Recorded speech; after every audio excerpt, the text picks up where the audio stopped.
Olá pessoal, bem-vindos a mais um Bellicast. Hoje a gente vai falar aqui sobre computação gráfica lá nos anos 90. Vamos falar sobre processos de inovação e vamos falar um pouquinho de IA na programação também. Tenho um convidado aqui comigo que é muito especial, porque é um cara que começou junto comigo até antes do estúdio e trabalhou bastante com a gente aqui no estúdio, que é o Anderson Torres. Muito obrigado por estar conosco. Obrigado, Belo. Obrigado pelo convite. Para mim é um prazer aí estar aqui conversando com vocês e relembrar um pouco dessa história, né? Foi uma história bem interessante. E também falar um pouco sobre os novos desafios aí que a gente está enfrentando com computação gráfica, com IA e outras coisas, né? O Anderson, na verdade, é um cara que é um veterano aí da computação gráfica, né? Hoje ele não está mais diretamente envolvido com essa área, a gente vai falar um pouquinho mais depois. Só como hobby. Aí virou hobby, que também é legal, né? Mas, assim, quando eu conheci o Anderson, uma das coisas que mais me atraiu foi, lá nos anos 90, eu como apaixonado de animação que sou, a possibilidade desse cara conseguir colocar os meus desenhos dentro de uma televisão de tubo. Porque naquela época vocês sabem que não existia internet, não existia... Basicamente, mal e mal, os computadores, assim, eles conseguiam rodar... A gente conseguia trabalhar no Photoshop com um mínimo de qualidade, né? E aí o Anderson já tinha uns trabalhos muito interessantes de computação gráfica e animação em computação gráfica, né? E aí é que eu vou pedir para te começar falando sobre isso aí, Anderson. Como é que apareceu isso na tua vida? Da onde que apareceu? Então, eu sempre fui muito apaixonado pela parte de computação gráfica também, né? Eu e o meu irmão, o James, né? E a gente, desde novo, assim, tinha um pensamento de montar um negócio e começar a trabalhar com computação gráfica e tal. Eu até me emancipei da minha família um pouco antes para poder registrar a empresa. Antes dos 18 anos. Antes dos 18 anos, para poder fazer a nossa primeira empresa. E foi uma empresa, na verdade a gente fez uma empresa de assistência técnica de computadores para poder ganhar uma grana, para poder comprar o equipamento, para poder começar a fazer um pouco de computação gráfica. E isso era numa época que não existia nem Windows assim ainda, né? A gente estava trabalhando ainda com 3D Studio para MS-DOS, assim, que é coisa meio passado longínquo, assim, né? Dinossauro mesmo. E aí a gente começou a explorar isso tal, e começamos a fazer várias vinhetas e algumas animações e alguns projetos. E eu conheci o Belli de trabalhar na FURB, né? Eu trabalhava na FURB, na universidade, eu era bolsista na gráfica e o Belli era funcionário de uma área de audiovisuais, né? E aí a gente, lá na gráfica, eu era responsável por design de editoração eletrônica digital, porque na época também não se fazia editoração eletrônica digital, se usava uma impressora Margarida, uma máquina de escrever estilo Margarida da IBM. Lá, uma máquina de escrever elétrica. Né? Elétrica, exatamente. E aí eu fui um bolsista convidado lá para poder explorar as possibilidades de usar uma impressora laser conectada com Windows e começar a explorar essas possibilidades de fazer um design gráfico, né? E aí foi ali que a gente começou a trabalhar junto, porque alguns projetos vinham do audiovisuais, iam parar na gráfica e aí a gente montou, né? Eu acho que foi a nossa primeira animação, né? Nasceu dessa época aí, né? E foi uma animação para um personagem de um varejista local, assim, né? Um supermercado. Isso. Numa época que a gente não tinha nada, né? A gente saiu fazendo do zero, assim, e, assim, né? Papel em branco, foi papel em branco. Assim. Na nossa região aqui, na verdade, Blumenau, acho que até Santa Catarina, a animação 2D, como a gente estava se propondo a fazer, era insípido ou não existia.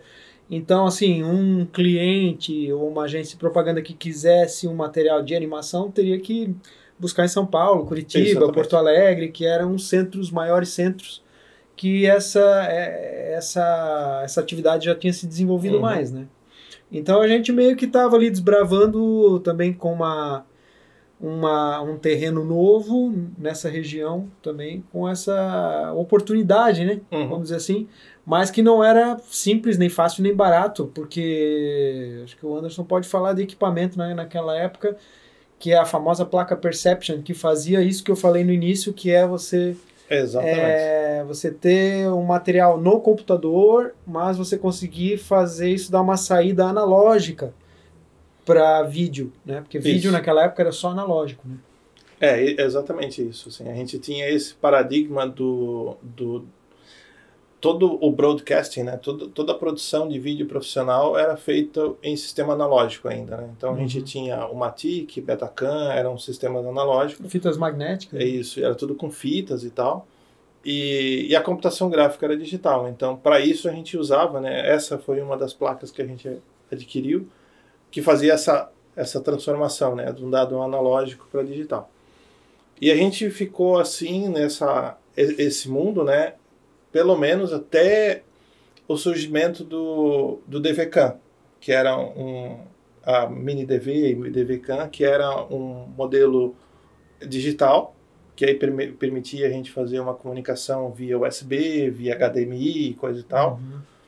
E aí a gente começou, né? A gente comprou aquela câmera lá no estúdio e começamos... Aí não precisavam mais da placa, né? Que a gente conseguia fazer a transmissão direto com a câmera, né?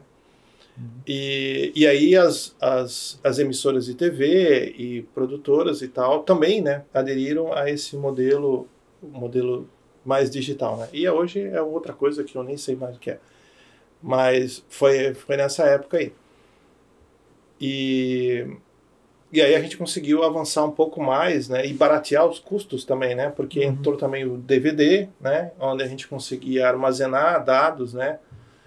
Porque naquela época, quando nós começamos, não tinha nem gravadora de DVD, eu acho, né? Não, era só CD. Então, assim, tudo que a gente fazia, não tinha nem onde guardar os arquivos, né? De tão grande, e as máquinas não tinham disco, então era bem... Não é que eram grandes, é que as capacidades de armazenamento eram muito pequenas. Eram muito pequenas também, isso. É incrível isso.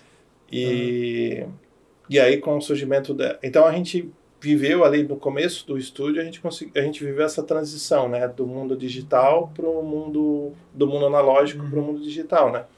Mas eu queria, só por curiosidade até, voltar um pouquinho, porque ali a gente já está falando de um pouco mais à frente ali, né? Mas voltando um pouco lá antes do estúdio, porque o estúdio a gente começou em 99, né? E esse trabalho aí que o Anderson estava falando que a gente fez de animação 2D, no caso, que eu fiz os desenhos, as animações escaneadas, e aí o Anderson fez a montagem, né? E a coloração tal no Photoshop, e aí a gente conseguiu editar e jogar para um sistema analógico. Isso foi lá por volta de 96, 97, né? Acho que foi isso. Só que antes da gente fazer esse trabalho aqui, eu já tinha visto uns trabalhos do Anderson de animação, de computação gráfica, que eram muito legais.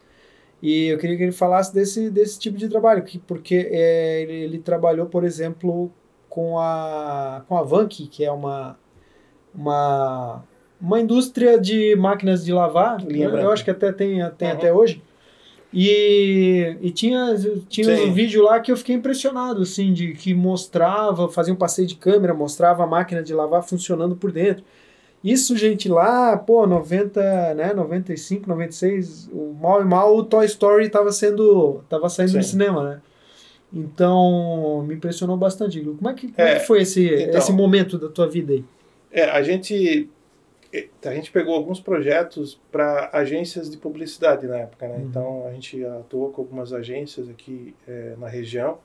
E aí a gente tinha desde audiovisuais que a gente fez para essas empresas, como esse que tu citou, da máquina de lavar, até vídeos um pouco mais curtos, né? E aí a gente tinha um desafio muito grande que era a renderização dos arquivos, né? Então, a gente fazia toda a modelagem usando 3D, na época a gente usava o 3D Studio, e aí a gente modelava tudo e aí depois tinha que transformar aquilo em imagem, então passava para fazer renderização. E animava também, né? Isso, daí fazia animação e botava para renderizar. E aí para renderizar a gente não tinha esse negócio de nuvem, né? Joga as coisas para nuvem lá e bota para os servidores para renderizar. Então eu tinha que usar as próprias máquinas para fazer isso. E eram máquinas muito limitadas, assim, né, comparadas com hoje, né. Então a gente fazia turnos para renderizar. Eu e meu irmão, a gente fazia turnos. Então fazia as animações, aí eu botava para renderizar, só que tinha de ficar acompanhando, porque podia piscar a luz, podia bater um vento lá na rua e desligar tudo, começar de novo. Então a gente ficava monitorando isso, e aí praticamente rodava 24 horas, assim, né? Renderizando e animando e fazendo esses trabalhos, assim, quando a gente pegava. Então era uma época, assim, bastante trabalho, assim, a gente tinha para poder fazer essas animações. Eram 24 quadros por segundo o vídeo? A gente usava 24 quadros por segundo. Isso. E aí, quanto tempo mais ou menos para cada render de cada quadro? Putz, não, agora, isso dependia muito da quantidade de luz, de textura, reflexo que a gente fazia, né? Então isso podia demorar, assim. Eu me lembro que esse projeto da máquina lavar, eu acho que deu uns 30 dias renderizando, assim. A gente somou todas as horas. Todas as horas daria 30 dias. Tempo corrido, assim. Corrido. 30 dias, todas as cenas. Então foi bem. E quantos segundos tinha? Ou tinha mais de 1 minuto? Ela tinha mais de 1 minuto. Acho que tinha uns 2, 3 minutos. 2, 3 minutos. Isso. Então foi.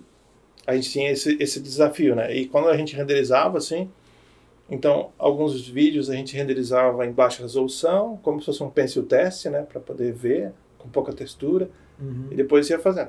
Mas tinha coisas que a gente não via, né? E aí só conseguia ver na versão final. Aí via que estava errado, tinha que fazer de novo.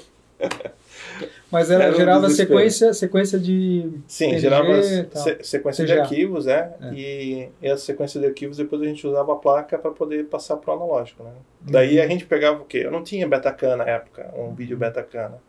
Aí a gente alocava a hora de produtora.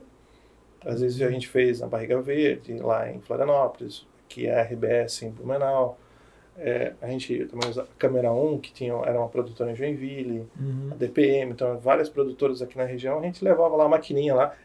E aí surgiram outras pessoas que também faziam vinheta, foram surgindo mais tarde, né? A maquininha não, a máquina não, né? Porque era alta, era alta e pesada. Eu lembro. E a gente levava para poder fazer essa transferência desses arquivos. Né? Era um mundo complexo, complicado. Sim. E essa parte do 3D, a gente olhando para trás, assim, no estúdio, né, é legal porque o Anderson começou com a gente na empresa e aí a gente fez o Aventuras na Ilha da Magia, que foi o nosso primeiro curta. Sim. Que foi a escola de todo mundo, assim, né, para trabalhar uma obra animada mesmo. E foi muito legal porque a gente, inclusive naquela época lá, 2001, né, a gente já mixou o da animação 2D com 3D, porque o oceano do Aventuras na Ilha da Magia já era 3D, era muito legal 3D. isso. A gente já começou a fazer essa mixagem, assim, né? Era muito legal. E aí a gente no estúdio acabou se especializando, né, no 2D, e agora a gente está de novo aí, agora fazendo... Começamos num ponto, estamos voltando para esse ponto que a gente está começando a fazer uns projetos aí 3D também. De novo. Só que agora tem Blender, né? Pra gente tem um outro mundo, né? Tem um outro mundo de ferramentas aí, né? Lá no Aventuras da Ilha, lá a gente precisou fazer tudo, né? Não tinha nem mesa, né? Não tinha nada. Então lá a gente começou do zero, assim, né? Foi para os Estados Unidos na época, aí trouxe o design das mesas, e a gente fez tudo, né? Marcenaria, corte do acrílico, fazer a fundição lá das barras para poder segurar as folhas. Para manter o registro das folhas, a perfuração da folha. A faca para cortar a folha. Faca para cortar a folha. Então tudo foi feito do zero para conseguir produzir o primeiro curta, né? Exatamente. E depois do curta, aí a gente começou a trabalhar com mais publicidade, vieram vários vídeos bem legais também, depois para publicidade, assim, 30 segundos, né, campanhas de agências e tal. E aí a gente teve um pouco de evolução também, tanto da parte de software, né, porque o primeiro software que a gente usou para animação tradicional, né, era muito difícil de usar, né? Pois é, né? Era muito É que, na difícil. verdade, o primeiro, acho que foi a gente jogou no After, né? Que foi o After foi no Aventuras na Ilha. Isso. A gente montava no After, mas o quadro a quadro pro After Effects, ele né, mas o After ele é ruim para quadro a sim, quadro. mas as cenas a gente montava, a gente usava, eu acho, um que fazia o lip sync e tal lá. Que agora eu nem lembro mais o nome dele, assim. E aí a finalização era feita no After Effects daí. A gente fez que tinha o Retas Pro também? Retas Pro. O Retas Pro, né? É isso aí. Aí a gente fazia lá. Sim. E os pencil tests a gente usava uma câmera analógica ainda na época, né? Isso. Uma câmera que apontava ali conectada num computador, no Premiere, que o Premiere não, era uma câmerazinha digital já. Já era uma mini DV. Uma mini DV, isso. A câmera apontava a mesa de luz e a pessoa ia botando os papéis, fotografando dentro do Premiere e mudando a folha, fotografava, né? Isso aí. Para poder acelerar, porque o scanner era muito lento, né? Para poder fazer pencil test, né? O scanner era muito lento e aí tinha de renderizar e tal. E o scanner também estava sendo usado para escanear o que já estava cleanado, né? Que já tinha sido feito cleanup. E aí a gente conseguiu um alimentador de papel no scanner que foi bem legal também. Sim. Que aí o scanner puxava automaticamente as folhas. E tal. E o diferencial do Retas Pro, na verdade, é que ele tinha uma funcionalidade de fazer o registro pela marca da PEGBAR. Ele conseguia colocar no registro as folhas que tinham um certo... no processo de escaneamento, as folhas elas saíam um pouquinho da... Ele fazia um alinhamento automático. E ele fazia um alinhamento automático, por isso que ele era tão importante. E depois a gente começou com o Tumbum Studio também. Tumbum Studio. Aí a gente fez uns clássicos animados para a editora Todo Livro. E ali já o Tumbum ele era um pouco mais amigável, né, na interface. Ele vetorizava o desenho. Né? E aí o processo de pintura nele também acontecia mais tudo mais leve. Mais leve e tal. Os arquivos ficavam melhores para trabalhar. Ali foi uma evolução boa ali. A gente conseguiu acelerar bastante o processo e tal. E teve muita coisa quadro a quadro bem legal. Assim, quem quiser assistir aí, procura no YouTube aí Branca de Neve, Bela e a Fera, Todo Livro, porque Todo Livro era cliente, né? Então teve várias animações bem legais que a gente fez aí. Até saiu no Instagram e o pessoal usou um desses vídeos, que esses vídeos eles têm muitas visualizações. Aí eles usaram o vídeo da editora, de um conto de fadas desse, mas substituíram por uma outra fala, né? Uma narração engraçada, cômica. Eu não vou colocar agora porque não lembro direito, mas ficou engraçado. E o Patinho Feio também é um dos mais vistos na internet, esse que a gente fez lá nos anos 2000, início dos anos 2000. A gente fez bastante curta e depois aí surgiu daí o Betinho, né? E o Betinho Carreiro, exatamente. O Betinho, ele mobilizou toda a empresa. E aí eu vou contar pra galera aí, curiosidades aqui do estúdio, que então eu e o Anderson trabalhamos aí na série do Betinho Carreiro, e o Beto Carreiro era um empreendedor, assim, né? Ele gostava de testar coisas. Então, assim, quando a gente fez aí um ciclo do Faísquinha, que é o cavalinho do Betinho Carreiro, do Betinho cavalgando Faísquinha, a gente fez só um ciclo. Isso. Bem bonitinho, bem animado. Eu levei no parque numa reunião, que já eram clientes nossos, aí eu mostrei esse ciclo, ele ficou empolgadíssimo, assim. E aí ele disse, nossa, isso aí é legal, né? Tá, vamos fazer um piloto. Aí tá, beleza, vamos fazer um piloto. Então a gente trouxe esse dever de casa, né, pra cá, a gente escreveu o roteiro, fizemos todo o processo tradicional da animação, né, storyboard, gravamos as vozes e tal. E animamos, e aí a gente foi eu e o Anderson lá no parque, então mostrar pra ele o piloto animado, né? E ele morava numa casa ao lado do parque, assim, em cima de uma colina, que era a casa dele mesmo, né, pessoal. E aí ele recebeu a gente lá, inclusive sem chapéu, né, muito estranho. Ele nunca parecia. Não parecia o Beto Carreiro sem chapéu. E aí ele assistiu lá na sala dele e tal, e a gente viu que ele gostou muito, né? Ele ficou bem empolgado, inclusive porque tinha uma música tema e tal, ficou bem legal aquele primeiro episódio. E aí ele disse para a secretária dele, chama o parque todo para ir no Cine Renato Aragão lá embaixo, que a gente vai ver isso aqui lá embaixo. Então a gente já, né, deu thumbs up aí, o negócio funcionou mesmo. E aí foi toda a turma, né, lá pra baixo. A gente exibiu a gente tinha um projetor na época, que a gente colocou no projetor lá. Foi bem legal. E aí, a partir dali, a gente fez 21 episódios, né, do Betinho Carreiro e tal. Então, foi aí que foi a nossa grande escola de série também, porque o que a gente fala aqui é que a publicidade é tipo corrida de 100 metros e série é maratona. Então, você precisa, tem muito material para ser feito, né? Sim, e já, no caso do Betinho Carreiro, gerou muito papel, né?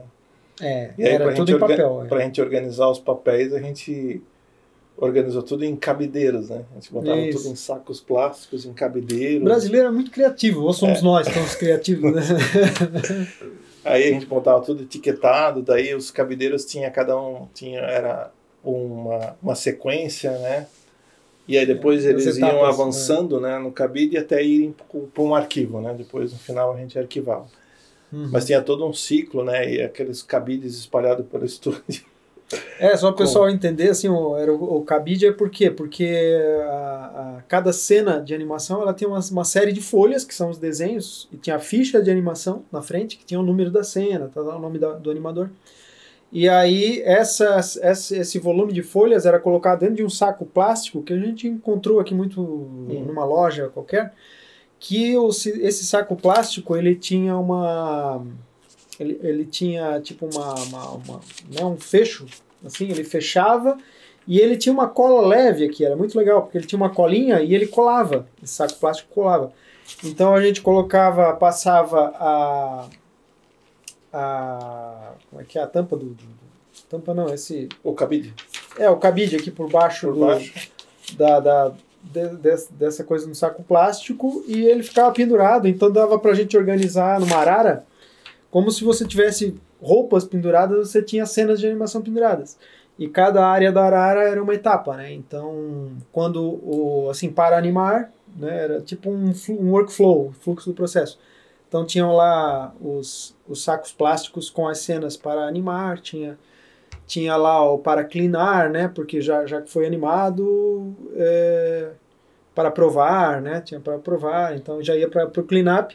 Depois do cleanup, que alguém pegava aquilo, escaneava, e aí ele entrava no digital, no mundo digital, que era o computador, as folhas. E aí ele ia parar dentro do CD. E no final de tudo ele ia parar dentro de um CD. Então, e os CDs descascam.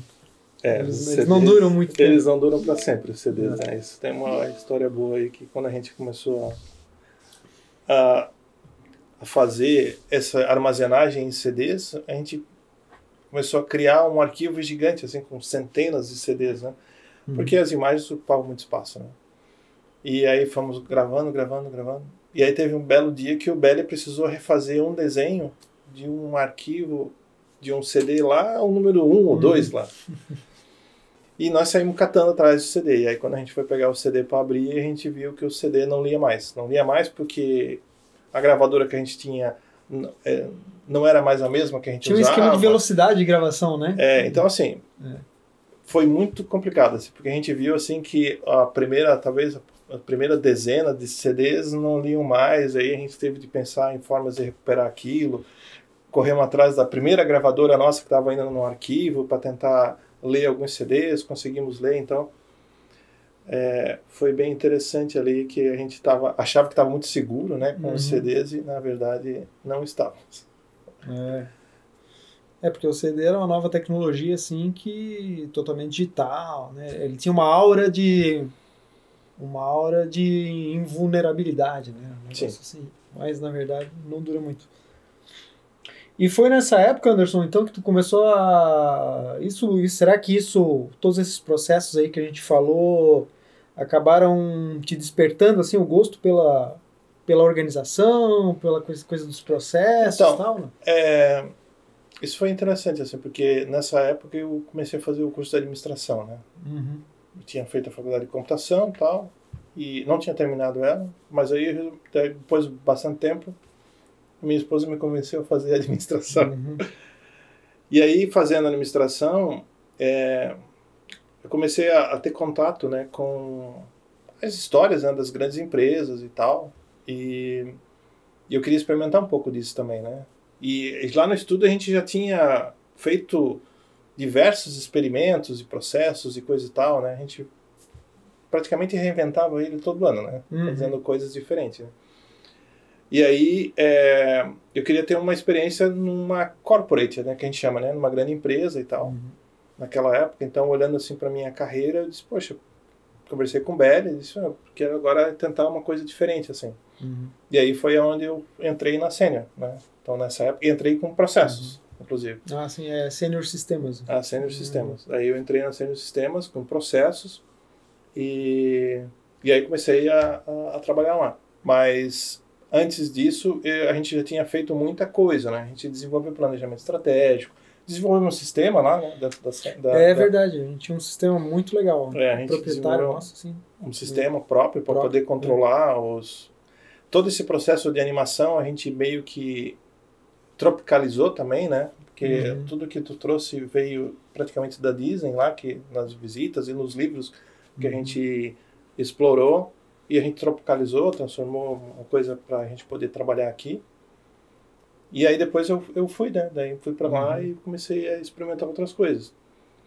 E lá, depois de processos lá, eu consegui... eu fui para a área de inovação, uma área que foi criada logo depois que eu cheguei na Senior. E aí eu tive a oportunidade de continuar experimentando coisas, né? Então, muito que os experimentos que a gente fazia no Belly Studio, claro, numa outra perspectiva, mas continuei fazendo esses experimentos lá dentro de uma empresa de TI, né, no caso. Né? Pois é, de processos, na prática, o que tu fazias nessa questão de processos? Assim? Dentro da Senior, eu comecei como analista de processos na área de serviços e ajudei lá a evoluir o processo de implantação dos sistemas. E aí, quando a empresa se fundiu, que a Senior era várias empresas, né? Tinham 5 empresas, e elas se fundiram numa SA. Isso em 2010. E aí, quando ela se fundia numa SA, toda a parte de produto, né, dessas empresas, assim, o pessoal desenvolvia novos produtos, novas funcionalidades no sistema, estava separado em cada unidade dessa. E aí se resolveu juntar numa diretoria só, a diretoria de marketing e produto. E aí precisava de alguém que entendesse de processos para ajudar a organizar esses processos que não existiam.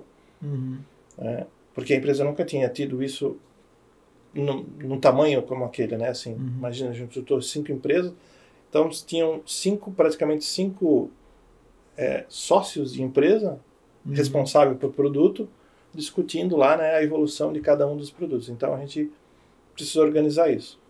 E aí foi ali onde eu entrei, né, para ajudar a organizar, fazer funil de inovação, priorização de tarefas, de produto, né, roadmap de produto.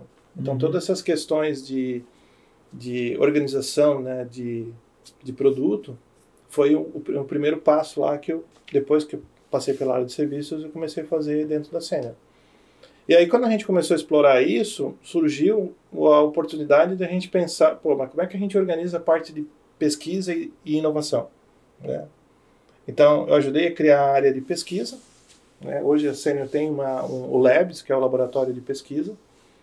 E a gente também criou uma área de inovação.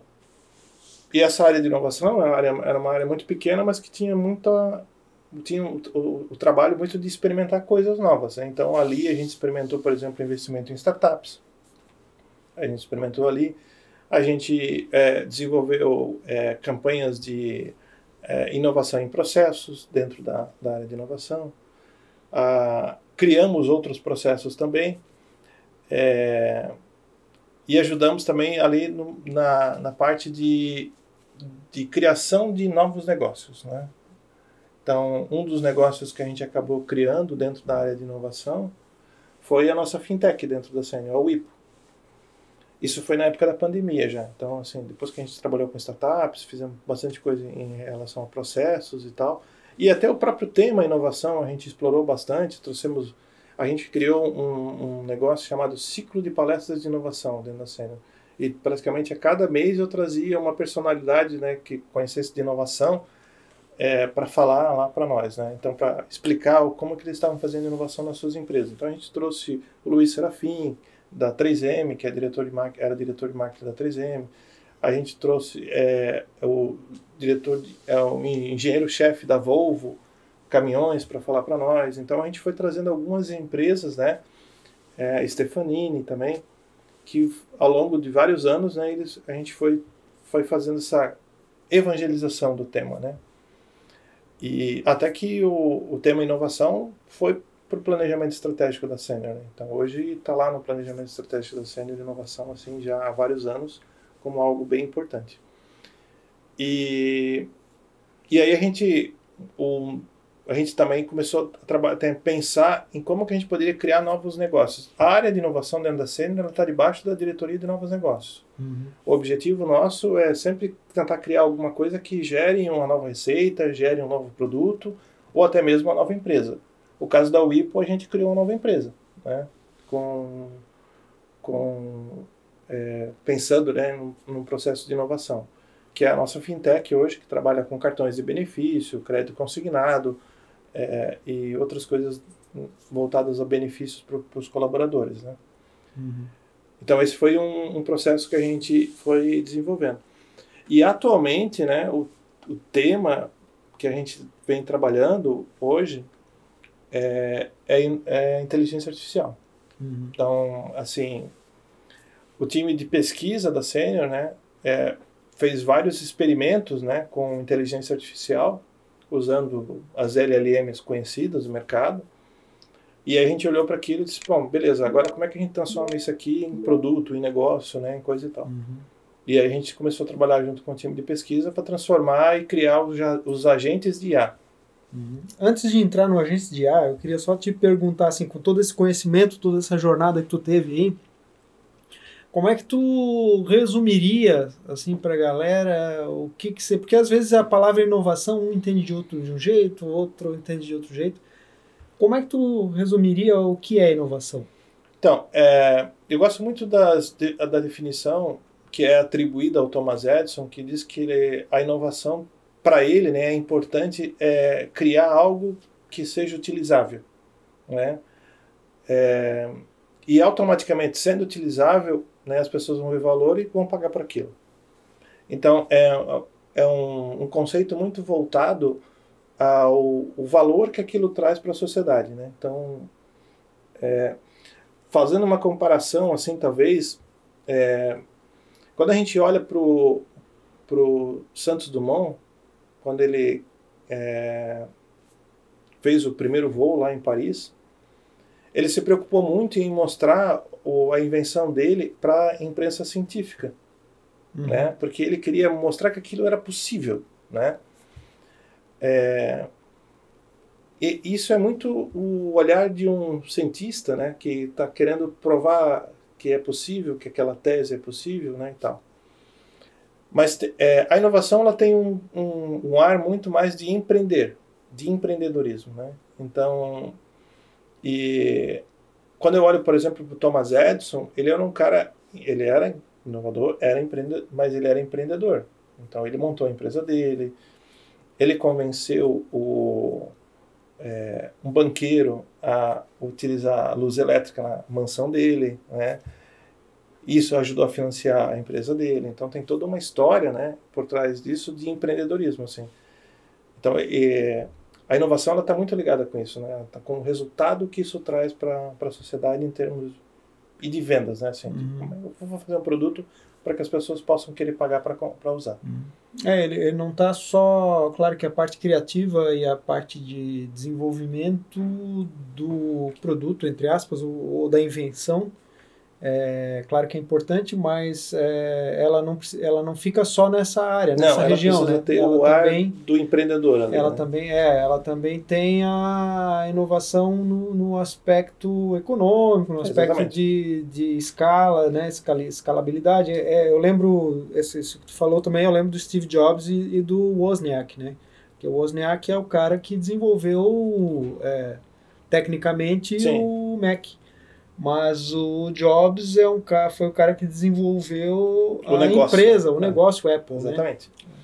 É bem isso. E a palavra inovação, na verdade, ela foi criada por um economista, né? O Joseph Schumpeter, né? Ele que Então, ela vem desse olhar da economia. Ele traz um conceito que eu gosto bastante, que é o conceito da destruição criativa. Assim. E o fato é, assim, sempre quando você tem uma inovação de impacto no mercado, é bem provável que a indústria atual, né, que está ali competindo, ela vai ser impactada a ponto de talvez ela ser ou diminuída, né, tendo que ir para um nicho de mercado, ou desaparecer. Né? Uhum.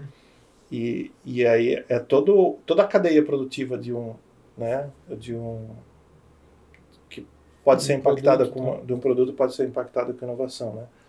Então tem vários casos assim, né? Tecnologia mesmo, disco de vinil, aí virou nicho, né? Não que desapareceu, mas Isso. assim, não é a mesma escala de venda que acontecia exatamente. Antes do... Mas os toca-fitas talvez desapareceram, né? Fita magnética foi. Então, assim, isso depende muito, assim, a gente ou vai ter um encolhimento, né, para um nicho, né, ou ela vai desaparecer. Então, isso é fato, assim. Eu gosto muito, quando eu falo, por exemplo, de inteligência artificial, eu gosto de comparar com a indústria automotiva. Eu gosto bastante dessa comparação. Então, assim, na indústria automotiva, a gente atribui, né, algumas pessoas equivocadamente atribuem a invenção do carro para o Ford, mas não foi ele. Então, assim, parece que assim há um consenso no mundo assim que talvez tenha sido o Carl Benz, mas tem outros, ainda tem outros inventores. O Carl Benz, vamos pegar o Carl Benz como exemplo. Assim, ele provavelmente estava numa garagem, né, tentando inventar um carro. Enquanto o status quo era o mundo das carroças, né? Então estava todo mundo lá nas carroças e tal, e ele foi lá e inventou. O Carl Benz ele não conseguiu transformar a invenção dele em uma inovação, né, de impacto massivo, assim, né? Precisou alguns anos para que aquilo se tornasse algo massivo, né? Massificado, melhor, né? E aí a gente encontra no meio dessa história o Henry Ford, que vai lá e ele inventa, na verdade, a linha de produção. Né? E aí ele consegue transformar carros em algo que todo mundo poderia ter. Barateia o custo e tal. Né? E aí aquela indústria, né, dos cavalos e carroças, né, ela foi assim, severamente impactada. Né? Então, alguns cocheiros se transformaram em motoristas, alguns borracheiros, alguns consertadores de rodas de carroças se transformaram, talvez, borracheiros, né?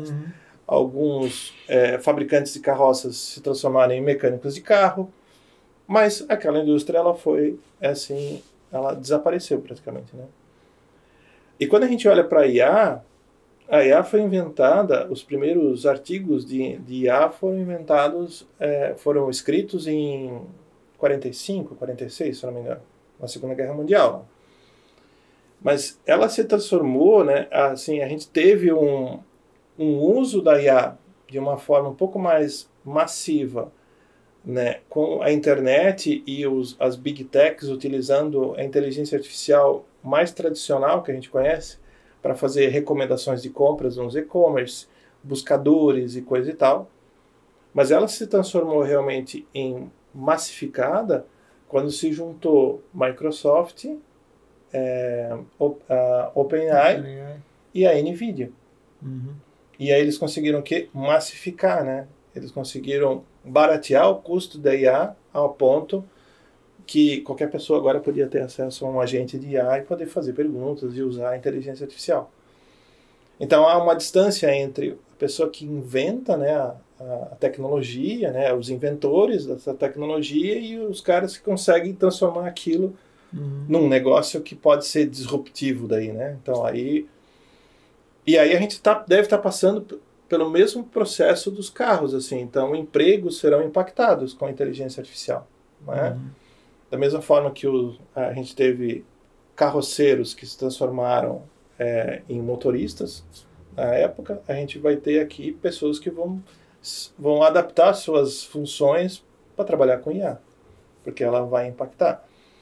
Talvez a gente tenha profissões ou serviços que vão deixar de existir, né? Porque a inteligência artificial vai acabar automatizando de forma que não precisa mais ter uma empresa para fazer aquilo, né? Então isso vai acontecer. E isso foi graças a essa massificação da inovação, né? Que o Henry Ford dizia que você pode comprar, dizem que essa frase é atribuída a ele, né? Você pode comprar qualquer carro desde que seja preto. Porque a ideia dele, a ideia da indústria na época era massificação mesmo, né? Era entregar para todo mundo. E hoje a inteligência artificial está num modelo muito parecido assim, porque você tem os modelos de freemiums, né, de utilização de inteligência artificial, que as pessoas nem pagam para poder ter contato com ela, né, e experimentar ela, né? De tão acessível que ela ficou, né? Então a gente tem aí esse desafio. E aí, uma coisa que eu estou tentando ainda entender, né, é o impacto, né, dos agentes de inteligência artificial, né? Porque quando a gente fala em agentes de inteligência artificial, ele tem um quê a mais aí, porque é como se eu estivesse utilizando, né, um conjunto de algoritmos de inteligência artificial pré-treinados, raciocinando para resolver um problema complexo. Antes de entrar no agente ali, que já é um passo adiante, eu queria que tu explicasse aí pra galera, de repente eu sei que é um assunto muito popular e tal, mas de repente nem todo mundo chegou a ter uma informação um pouco mais detalhada sobre como funciona uma IA, né? Sim. A coisa do input, como é que funciona esse trâmite de uma entrada e o que acontece para aquilo que chega de volta para nós. Vou tentar explicar de uma forma mais lúdica, né? Estamos falando de animação, desenho animado, então vamos tentar explicar da forma mais lúdica, assim, né? Quando a gente fala de uma inteligência artificial, as inteligências artificiais que a gente conhece, assim, que são como o ChatGPT e outras mais, assim, a gente chama que são modelos pré-treinados. Então, o que significa um modelo pré-treinado? Então, imagine uma parede gigantesca, assim, com um monte de informações. E quando eu vou treinar uma inteligência artificial, ela começa a consumir informações da internet e começa a organizar elas dentro dessa parede gigantesca, assim, né? Então, ela vai organizando todas essas informações em blocos, vai botando lá. A gente chama isso de tokenização. Ela vai transformando, né, essas informações em números e vai posicionando dentro desse grande mural de informações. Quando a inteligência artificial começa a escrever, né, para nós, né, que ela está formulando as frases, então o que ela está fazendo? Ela está, na verdade, é como se estivéssemos utilizando lá da trigonometria, né, regras de seno e cosseno. Então ela está tentando encontrar pontos, né, onde conectam essas informações. E ela vai olhando por aproximação, né, pela relevância de cada uma dessas palavras, ela vai tentando adivinhar. A inteligência artificial ela é probabilística. Então, estatisticamente, ela vai olhando e vai dizer, então, falou sobre isso, a próxima palavra que eu vou botar é essa, a outra palavra é essa, e assim ela vai construindo a inteligência artificial. Então, quando a gente, por exemplo, dá um contexto para a inteligência artificial, dizendo assim, olha, inteligência artificial, você é uma especialista em animação e trabalha com animação 3D. E aí você começa a conversar com ela sobre animação 3D, você está dando um endereço, né, para os vetores de busca, né, para ele buscar, vamos conversar sobre o assunto que está nessa região aqui, né? Então, a possibilidade dela te dar uma informação equivocada de um outro assunto diminui mais, né? Porque você deu um contexto para ela trabalhar. Então, por isso que é muito importante quando a gente conversa com a inteligência artificial, a gente dá o contexto, né? Para ela não viajar muito, né? Porque se eu deixo um quadro muito aberto, ela podem ter mais possibilidades de poder montar, né, o raciocínio dela, né? Então, essa é a forma, assim, talvez uma forma mais lúdica de tentar explicar como é que funciona a inteligência artificial. Então, ela é um processo estatístico, né, que vai montando, né, essas palavras, mas por probabilidade. Ela vai tentando adivinhar, assim, o que faz relação. E essa relação toda, ela vem do pré-treinado. Então, o que os os modelos, eles consomem, né, informações da internet para poder montar esse grande quadro de informações, que tem várias camadas. Então, né, ela vai treinando sobre isso. Por isso que ela é pré-treinada, né? A ideia da inteligência é uma inteligência geral que já foi previamente treinada para eu poder conversar com ela. Mas ela tem uma outra coisa que a gente pode utilizar muito, que é eu adicionar novos conteúdos. Então eu vou lá e pego um PDF de um conteúdo específico, coloco lá e digo, olha, inteligência, eu quero falar sobre esse conteúdo aqui. Daí ela lê aquele PDF e faz a gente chama de RAG, você faz uma vetorização daquele. E aí eu consigo dar um contexto mais fechado ainda, né, para conversar com ela. Aí ela usa todo o conhecimento pré-treinado, mas ela foca, né, a conversa em cima daquele documento, né, que eu carreguei para poder discutir com ela. Assim. E o que é um agente de inteligência artificial? O agente de inteligência artificial é como se eu tivesse eu posso ter mais de um modelo, né, de inteligência artificial conversando para resolver um problema mais complexo. Então vamos pensar assim. Imaginem que eu tenho lá, eu criei um agente que conversa com os meus dados de RH da minha empresa. E aí eu pergunto para ele assim, quantos colaboradores eu tenho no meu time? O agente pega aquela informação e ele vai quebrar aquilo e raciocinar da seguinte forma, beleza, para mim saber quantas pessoas eu tenho, aqui no meu contexto que eu dei para ele anteriormente, diz que eu tenho que consultar a tabela lá de funcionários. Então ele vai lá e monta uma consulta para a tabela de funcionários. E aí ele faz essa consulta conforme a pergunta que eu fiz. Então quem está pedido é o Anderson, então eu vou procurar quantos funcionários que estão no time do Anderson. Aí ele vai lá e vai trazer esse número. Aí quando ele traz esse número, então ele passa para o agente principal que fez a pergunta, ele vai lá e diz, o número é 5. Beleza, então deixa eu montar uma resposta para ele. Aí o agente vai lá e vai montar a resposta. Então existe um raciocínio. Aí vamos supor que eu perguntasse assim, beleza, então vou fazer uma outra pergunta, assim, monte um gráfico com os meus colaboradores do Anderson. Aí o que ele ia fazer? Ele primeiro ia fazer esse raciocínio para conseguir os dados de quantos colaboradores eu tenho e depois ele ia montar o gráfico com essa informação. Então ele fica são processos mais complexos de raciocínio, né? Tanto que num modelo como de agente, nesse exemplo que eu dei, eu não escrevia consulta em algum lugar para ele fazer lá no sistema, no banco de dados. Ele mesmo foi lá e escreveu a consulta. Escreveu no sentido de montar o algoritmo o algoritmo que faz a consulta no banco de dados. Então são processos mais complexos de raciocínio. Então, um outro exemplo que a gente poderia dar, imagina que eu vou lá e faço um plano de desenvolvimento, eu fiz um agente que ele cria o plano de desenvolvimento de um colaborador, PDI, né? Plano de desenvolvimento individual. Então, eu converso com ele lá e peço para ele montar um plano de desenvolvimento. Aí ele olha lá os feedbacks que eu dei para o colaborador, que está registrado no sistema, e ele diz, olha, esse colaborador aqui tem potencial de ser líder, mas ele precisava fazer um curso de liderança. Beleza. Aí, se eu posso montar uma cadeia de vários agentes, daí esse agente já deixa então ver se tem um curso disponível para ele se inscrever.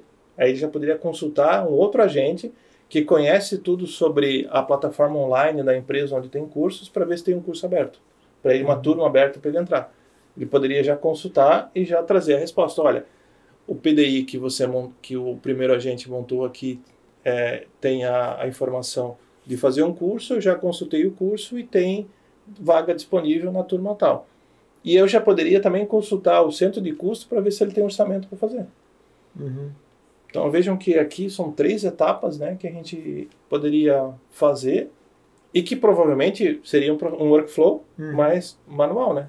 Isso ia para alguém aprovar, aí alguém ia lá consultar a tabela. Então, tudo acaba sendo uma questão de otimização do tempo, na verdade. É isso aí. Porque se fossem os seres humanos da área fazendo esse tipo de consulta e de ação, eles iam levar um determinado tempo.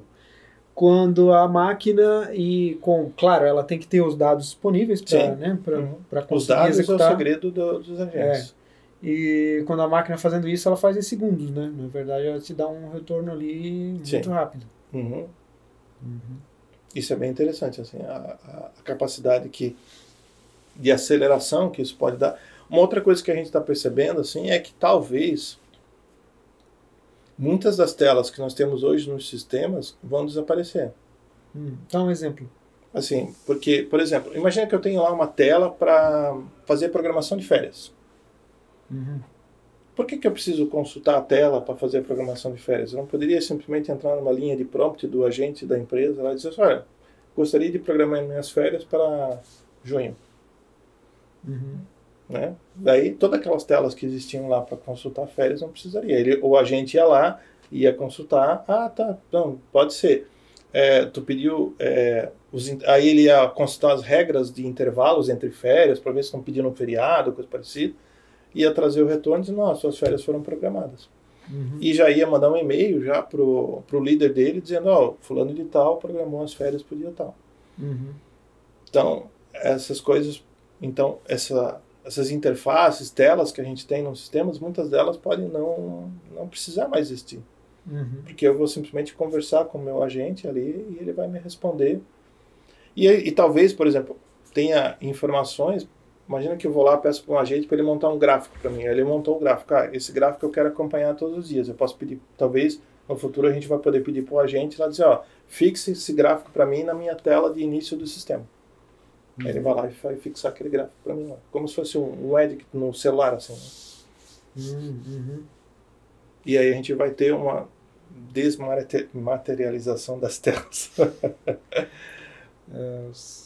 No fim vira uma grande conversa textual, né? Enquanto ainda não se evolui para áudio, né? Para voz, que já também é possível, natural, né? É bem natural isso aí. Tem algumas startups que estão desenvolvendo um nível de agente que ele pode até substituir um conselheiro dentro de uma empresa, assim, né? Então está lá o CEO tomando as decisões. Na verdade, até eu acho que tem 2 empresas listadas em bolsas que têm CEOs que são agentes. Uma vez eu li sobre isso. Mas estão fazendo experimentos nesse sentido. Porque se eu tenho todos os dados, né, na empresa, né, esse agente consegue tomar decisões de compra, venda, ampliação, investimento. Aí vem coisa assim, né? Aí vem aquele ladinho de medo da dominação, pela máquina, das máquinas, né? Sim. Que eu não li ainda o Nexus, mas eu preciso ler do Harari. O Harari, ele escreve muito bem, ele escreveu Sapiens, né? E é muito bom, assim, nossa, a gente lê 500 páginas e nem vê passar, assim. Mas dizem que no Nexus ele pegou bem pesado no lado obscuro do que pode acontecer, né, numa situação em que se elevem os poderes das IAs, né, para lugares, e que se levem o poder das IAs para lugares perigosos, né? Por exemplo, eu vi num dos podcasts por aí um tempo atrás que chegaram a cogitar de ter uma IA cuidando do sistema de defesa americano, por exemplo. Só que assim, é uma responsabilidade hiper grande em cima de um código, de um texto, né? Que, sei lá, ele pode estar sujeito a como é que diz, a quebra, a ser corrompido, né? Então... O que a gente vem trabalhando em cima da inteligência artificial, até a gente escreveu um manifesto para isso, né? Para organizar inclusive assim a própria evolução, né, da IA dentro da. Então a gente tem um pensamento muito voltado a potencializar a capacidade humana. Então, a gente até tem uma figura de linguagem que a gente usa, é como se a gente estivesse criando um exoesqueleto para as pessoas. Né? O exoesqueleto são aqueles esqueletos que as pessoas... São aquelas roupas que as pessoas Sim. colocam Tipo uma armadura assim, do Homem de uma Ferro. armadura, Assim. isso, como uma armadura do Homem de Ferro. Então, a ideia, o que a gente tem como pensamento é muito voltado para isso. Assim. Então, como que a gente conduz a nossa pesquisa e desenvolvimento e inovação em cima de ferramentas que sirvam para potencializar as pessoas, né? Para extrair mais, né? Para poder dar superpoderes para elas, né? Uhum. Então, a gente até discute, por exemplo, assim, porque o desenvolvedor de software, né? Teoricamente, a IA pode substituir um desenvolvedor. A gente tem várias IA que desenvolvem sistemas sozinhos, já, né? Que conseguem desenvolver aplicações. Mas a gente entende que existem algumas complexidades em, por exemplo, desenvolver uma aplicação do zero, ok, parece que faz bastante sentido, mas quando a gente vai olhar para uma aplicação legada, que precisa manter e tal, talvez não seja tão simples assim colocar uma IA para rodar. Beleza, então como é que eu dou poderes, né, para o meu desenvolvedor para que ele consiga fazer isso de uma forma mais produtiva, que ele não perca tempo fazendo coisas que não engrandece o trabalho dele, né? Para ele focar naquilo que faz toda a diferença, né? Então esse é um norte que a gente está utilizando hoje para desenvolvimento de inteligência artificial, né? Uhum. Além, por exemplo, ética e confiança. Então tem um manifesto que a gente construiu com uma orientação estratégica, assim, para a gente olhar para isso e direcionar o nosso P&D para esse entendimento, assim, né? Tem um cara que eu sempre recomendo que é o Gaveta. O Gaveta é um editor veterano. Ele tem um canal de alto sucesso no YouTube.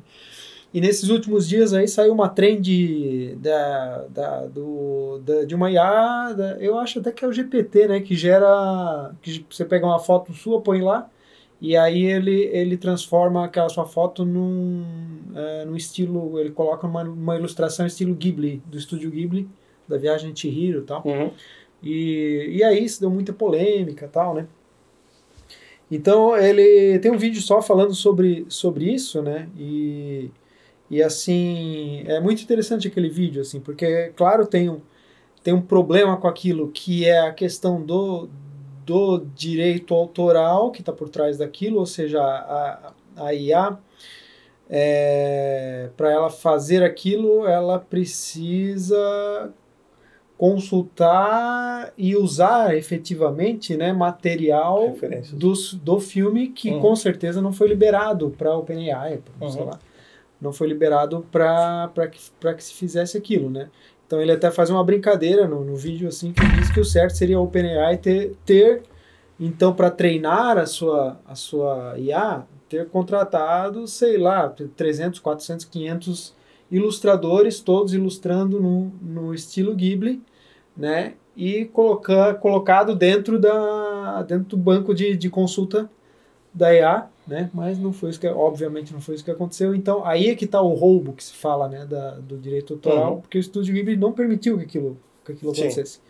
Então porque estilo, na verdade, estilo não é registrável. Então isso é uma coisa importante para o pessoal saber também. Ideias não são registráveis, estilos não são registráveis, né, do ponto de vista jurídico, né, legal. Então o que é registrável, né? São obras no sentido assim, obras literárias, logomarcas aí no INPI, né?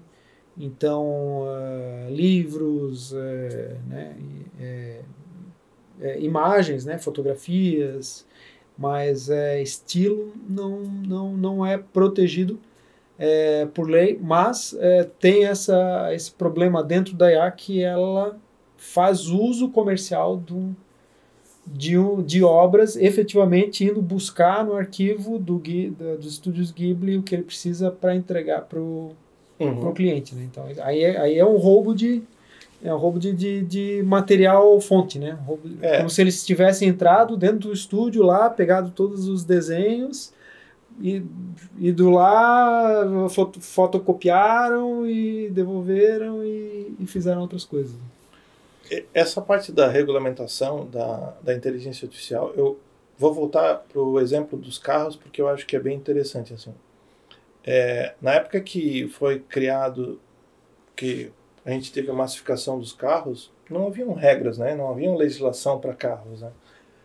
E a sociedade teve de dar um jeito, né? E ela criou todo um conjunto de regras que hoje funciona muito bem, né?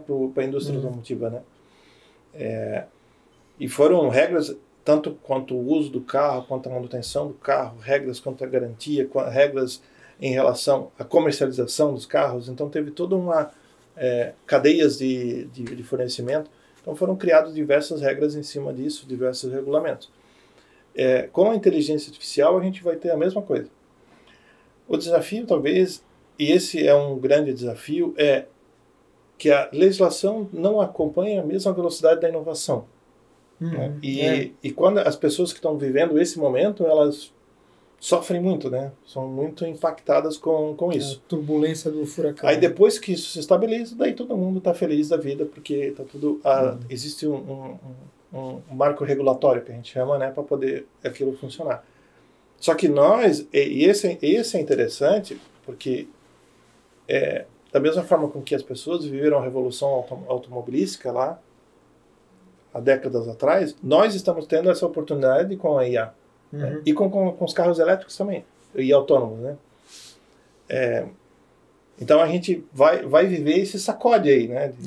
Coisas que estão acontecendo, a legislação chegou tarde, não chegou ainda, e aí como é que faz isso? Aí vai para a jurisprudência, um juiz vai decidir de um jeito, outro do outro, até as coisas se acomodarem, né?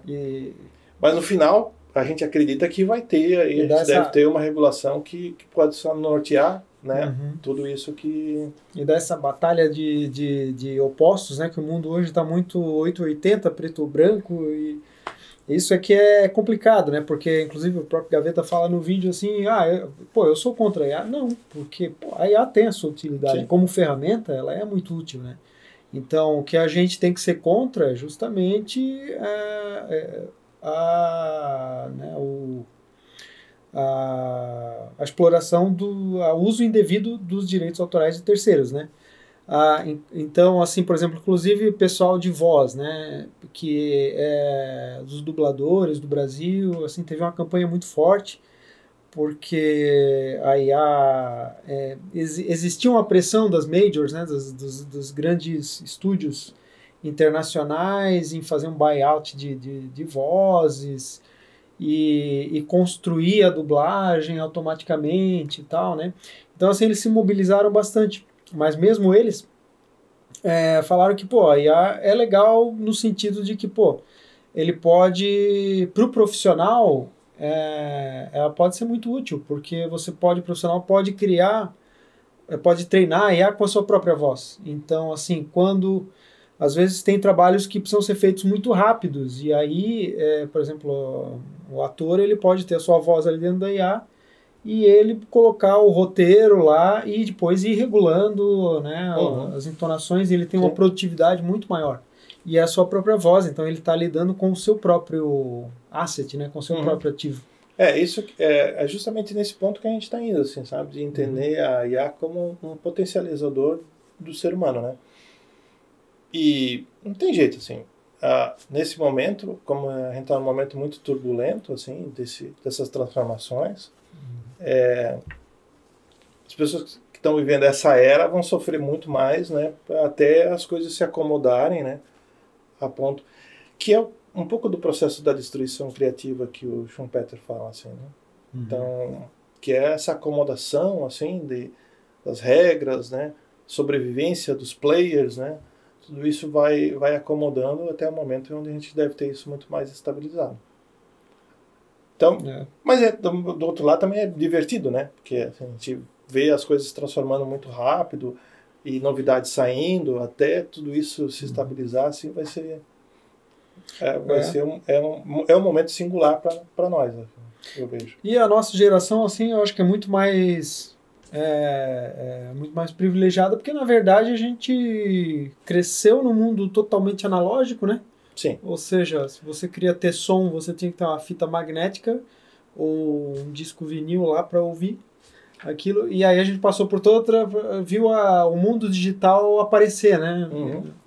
Se a gente legal. dá um zoom out, assim, né, na linha do tempo da tecnologia, assim, a gente está no extremo, né, justamente do mundo analógico para o digital, assim, né? E eu acho que as transformações elas são cada vez mais rápidas também, sim, né? estão mais rápidas. A gente pode medir isso, por exemplo, pela quantidade de adoção, né, da inovação, né?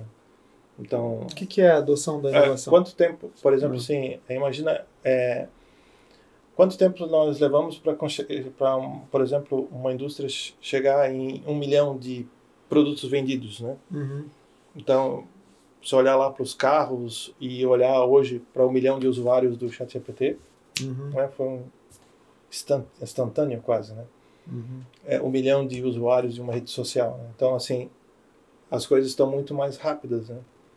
Então, a aceleração a gente consegue perceber pela velocidade de adoção das inovações. Isso monta uma escala exponencial.